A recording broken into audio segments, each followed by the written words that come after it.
Deep in the agricultural belt of the Midwest, northern Illinois has become home for thousands of Indo-Chinese refugees.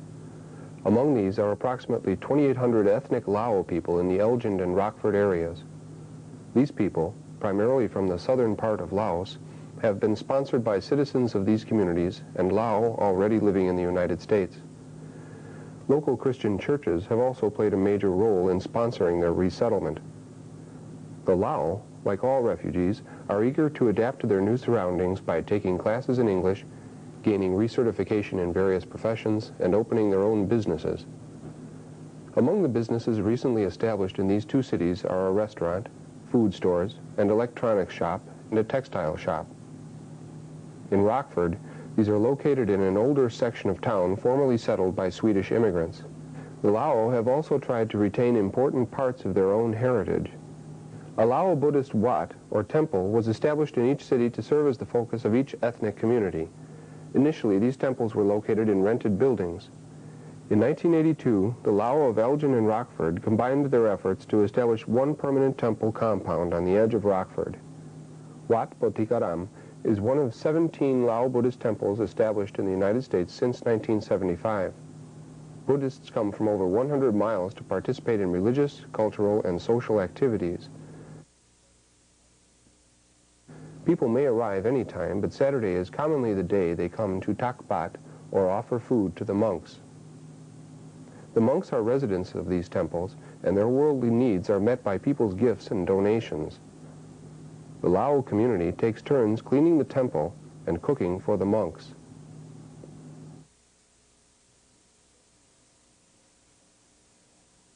June 1983 marked a special date in Wat Phothikaram's history. The temple hosted the second annual national conference for Lao Buddhist monks. Lao, Thai, and Cambodian monks and lay people participated. Thai monks traveled from Thailand, a neighboring country of Laos, to take part in the ceremonies. In conjunction with the conference, the first major Lao temple consecration in the United States took place. The event began on Friday, June 24th, and continued on Saturday, June 25th. Ajahn Kamsan, abbot of the temple, and Kodgyal, a temple and community leader, explained. To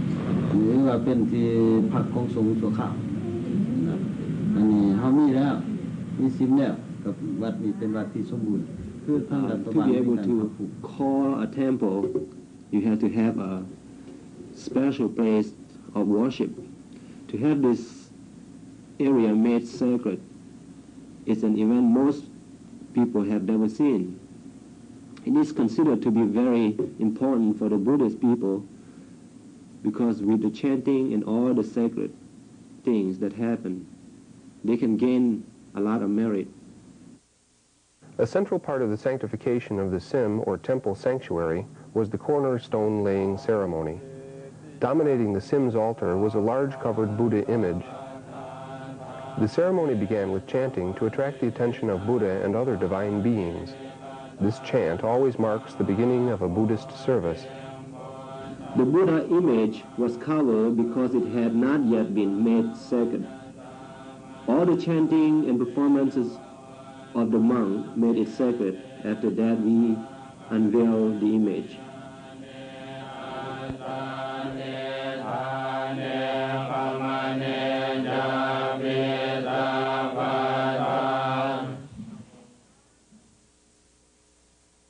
A large group of monks was required to make the sanctuary, or Sim, sacred.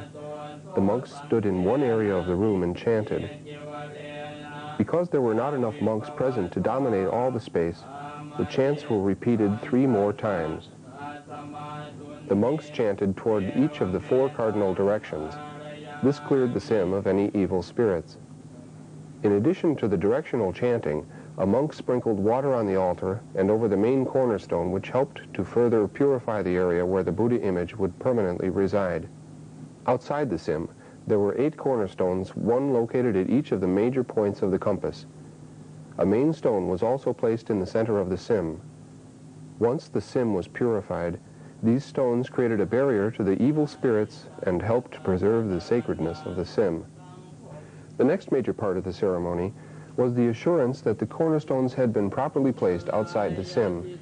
This required a representative monk inside the sanctuary and a man outside. The monk in the corner was asking the man outside, what is facing the sim from out there? The man outside replied, there is a stone facing this way. The monk then told the group, there is a stone. This was repeated for all 8 stones.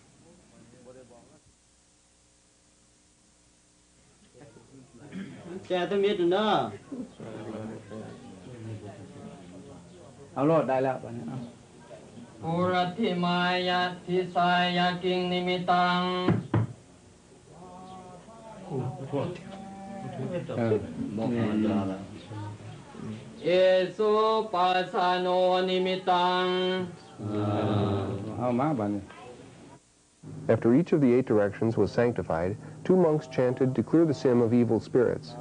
Then 2 other monks declared the sim to be sacred and the area ready for further ceremonies.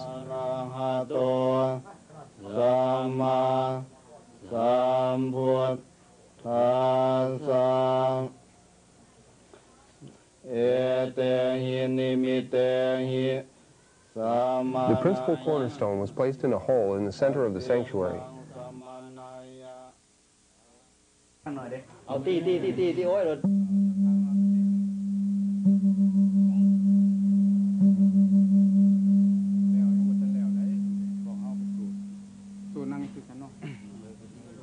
The gong was rung 3 times, signifying the end of this part of the ceremony.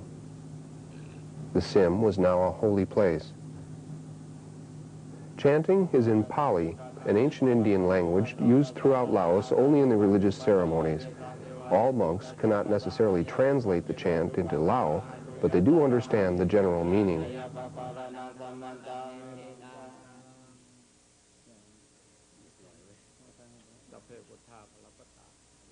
As soon as the chanting was concluded, people entered the sim to make offerings. People dropped silvers and gold pins in the hole. The pin signifies their wealth. People can also put their blood and pieces of their hair in the hole. This means they are sacrificing themselves to gain merit. During this period, the monks ate their second and final meal of the day, which must be completed before noon. When the meal was finished, they began the ceremony to ordain new monks. The act of becoming a monk is important to Buddhist men since this earns merit for oneself and one's family. The monks, people to be ordained, and lay people circled the temple complex 3 times in a clockwise direction. Traditionally in Laos, the procession would begin in town and end by circling the sim, or sanctuary, 3 times. Since that was not possible here, the procession merely circled the temple compound. This ritual serves to announce to the public the intentions of the initiates. The ordination ceremonies were held during the consecration activities, in part so there would be enough ordained people to participate in the all-night chanting which helped to sanctify the main Buddha image.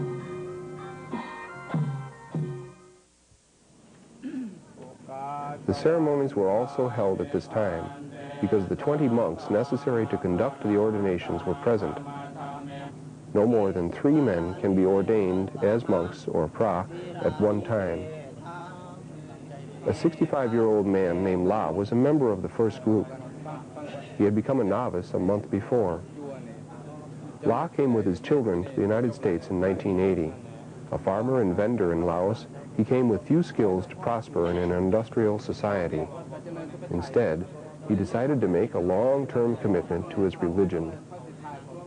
He intends to spend the rest of his life as a monk. Their ordination began by announcing that they owed no debts, were free of crimes, were not mentally or physically handicapped, and they were willing to forget worldly ties. After accepting the initial set of 10 precepts, such as abstention from killing, stealing, eating at forbidden times, and wearing bodily adornments, they were given their robes. These and other things such as sheets, blankets, scissors, needles, fans, and other items the monks might need were given by sponsors. Sponsors could be family members, but in La's case they were a Thai family. Two representative monks questioned the initiates regarding their attire. The monks asked if they had the robes and a belt and a sash. The initiates responded affirmatively.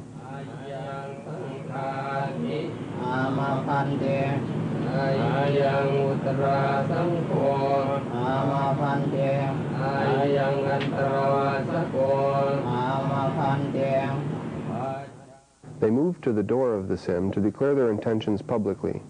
If anyone objected, a protest could be made. Upon returning to the altar and agreeing to adhere to the 227 precepts of monkhood, La and his fellow initiates were accepted into the Buddhist order. After this, 8 initiates were also accepted. Of the 10 new monks, La and one other remain in the monkhood. Newly ordained monks are encouraged to stay at their temple for at least 3 days. On the 4th day, they are free to leave and return to their former lifestyles. This is perfectly acceptable in the Buddhist religion and makes monkhood available to men who have other obligations and cannot dedicate their entire lives to religious service. The rules by which a man becomes a monk are varied and complex. Everyone must go through the first or preparatory stage in which they wear white robes and discard their former lifestyles. Depending on the age and circumstances of the individual, he may move to a higher stage which carries more merit. If a man is 20 years old, he may bypass the 2nd stage and move directly to monkhood, the 3rd and highest stage. Following the formal ordination of the monks, the ordination of the Jua, or 2nd-level males, took place. The ceremony itself began when the boys were presented with their new saffron robes. These boys, like the monks before them, had sponsors to supply their needs.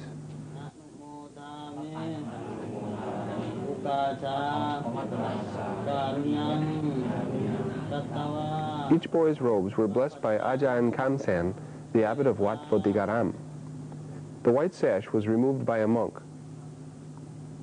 The saffron sash that was slipped over their heads symbolized their transition from the 1st stage, Nak, to the 2nd stage, Jua. Candidates gathered in front of the altar. These novices, or Jua, were required to follow 10 precepts to guide their conduct. Since one of the precepts is to avoid contact with females, the boys were assisted into their new robes by Ajahn Kamsan, other monks, and male sponsors. After they had put on the rest of their robes, the ceremony continued. As they moved to a 2nd stage, they symbolically entered a new life, and past offenses or misfortunes were minimized. During the afternoon, 28 boys were ordained as novices. They stayed at the temple for 2 weeks and learned more about Buddhism from the monks. Boys become novices to acquire merit for themselves and their parents. Since women are not allowed to become monks, they are prevented from earning merit in this way. The merit earned by sons is especially valued by their mothers. Customarily in Laos, all males would become ordained for a brief period during their lives. One of the boys became a novice this day because he had been extremely ill when he was small. His mother stated that after he received medical help from a monk, the parents promised that the boy would become a novice when he was old enough. A male often becomes a novice or monk when a close relative dies. It is believed that the novice or monk helps lead the dead person's soul to heaven. An ordination ceremony for a different group of people then took place. Men wishing to serve as aides for ceremonies or as elders of the temple become Pokao, while women wishing to make more merit become Makao. They accepted 8 precepts similar to the novices, but wore white rather than the saffron robes. The white robes symbolized purity. The initiates promised to follow these precepts for 1 to 3 days, although some wished to remain Pokao or Makao the rest of their lives.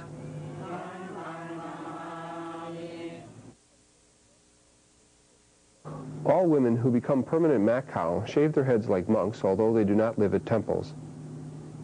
There are only a few Macau living in the United States at the present time. One such woman, now living in Wisconsin, was present at the ceremonies. She no longer has family obligations and now feels she can devote herself to religion. Some of the Macau are also consulted by members of their Buddhist community for their spiritual healing abilities. Now that the sim had been sanctified and the ordinations completed, the principal Buddha image had to be made sacred before it could be unveiled. This image had been donated by the Thai temple in Chicago. The Lao and the Thai both practice Theravada Buddhism, one of the two major sects of the religion. Buddhists believe it is necessary to create a bond between the main image and everything and everyone in the sim. To do this, they tied string to the image, strung it around the room, and wrapped it around objects. Chanting again cleansed the sim of evil spirits. Good spirits were invited to remain. The string was passed from monk to monk and laced through their hands. This created an unbroken circle for the entire sim.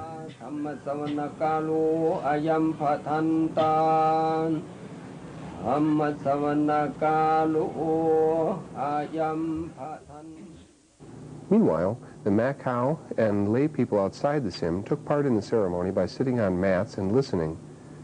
When this series of chants was finished, ordained people began an all-night vigil.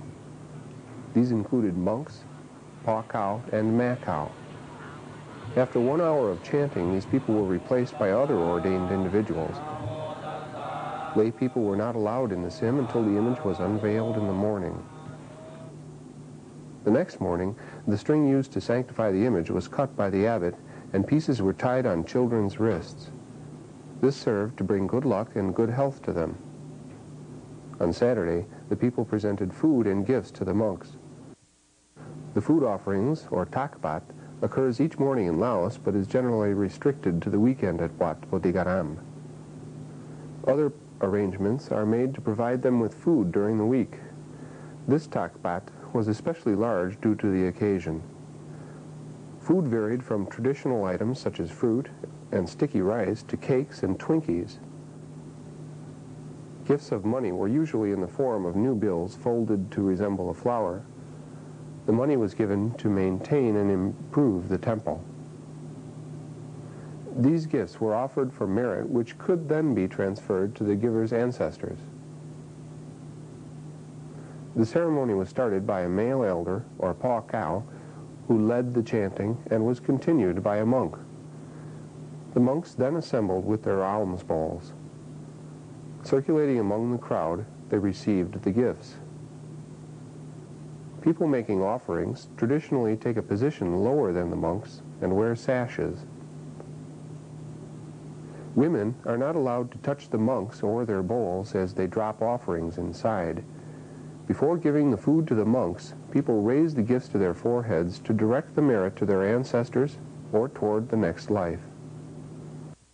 The overflow from the monks' bowls was placed in plastic bags.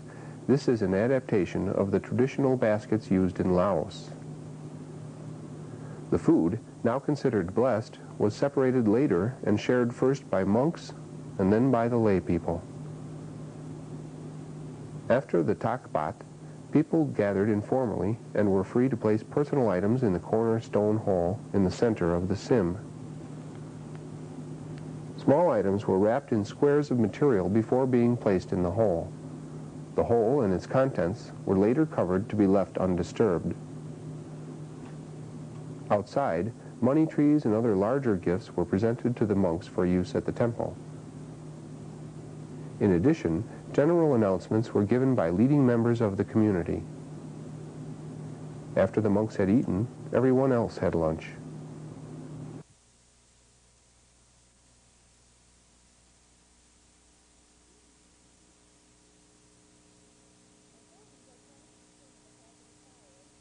Authorities are trying to determine the cause of a fire at a Buddhist temple on Rockford's east side.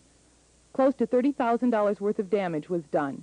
60% of the interior was destroyed. Firefighters got to the Phothikaram temple just after midnight. They say the building was engulfed in flames when they arrived. 4 of the monks who lived there received minor burns and were treated at the scene. The fire at the temple was caused by an electrical short in the monks' living quarters. The damage was extensive, but did not reach the sim, which is attached to the rest of the temple.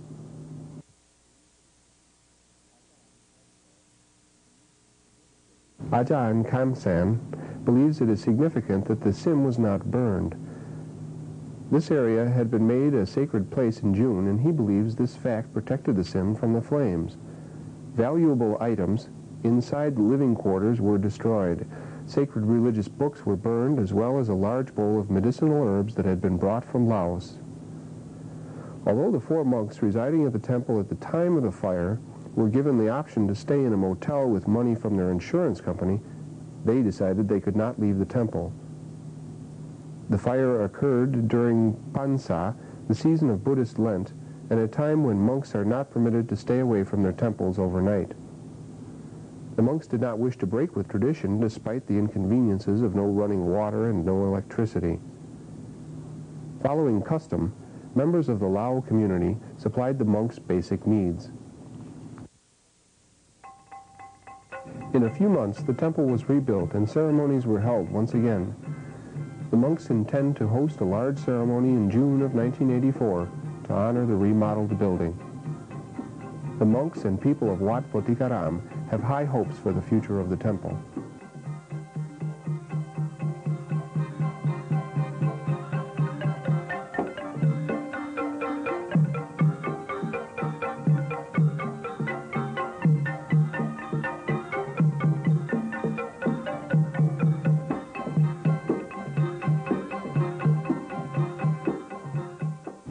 Wat Phothikaram, now a properly consecrated temple, is the only Lao temple in the United States where official ordinations can take place.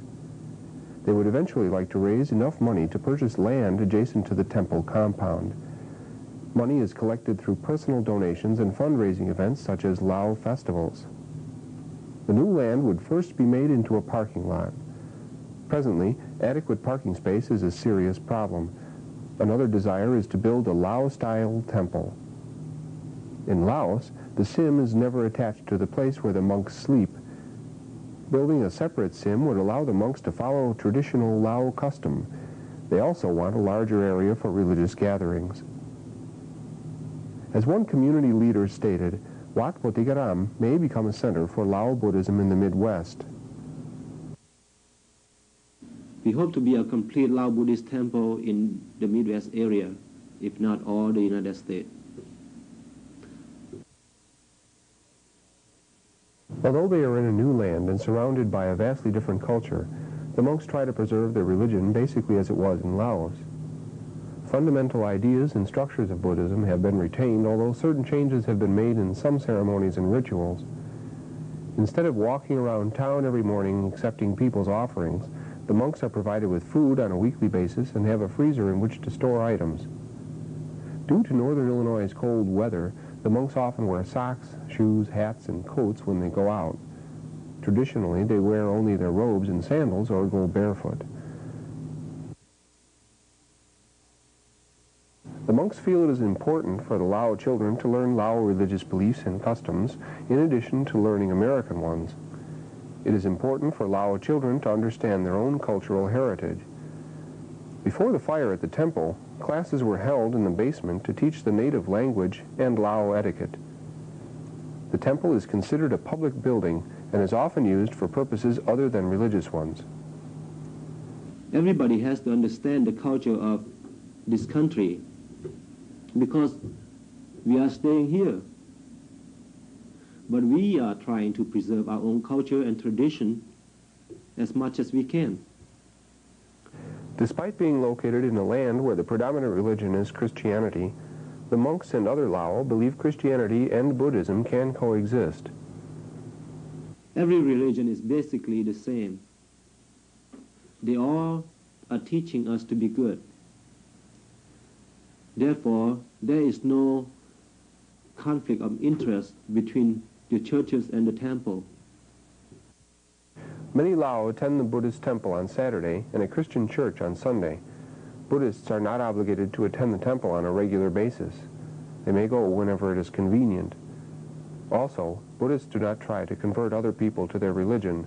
They believe it is up to the individual to decide which faith to practice. When asked about the future for Buddhism in America, Ajahn Kamsan stated that he believes it can only get better.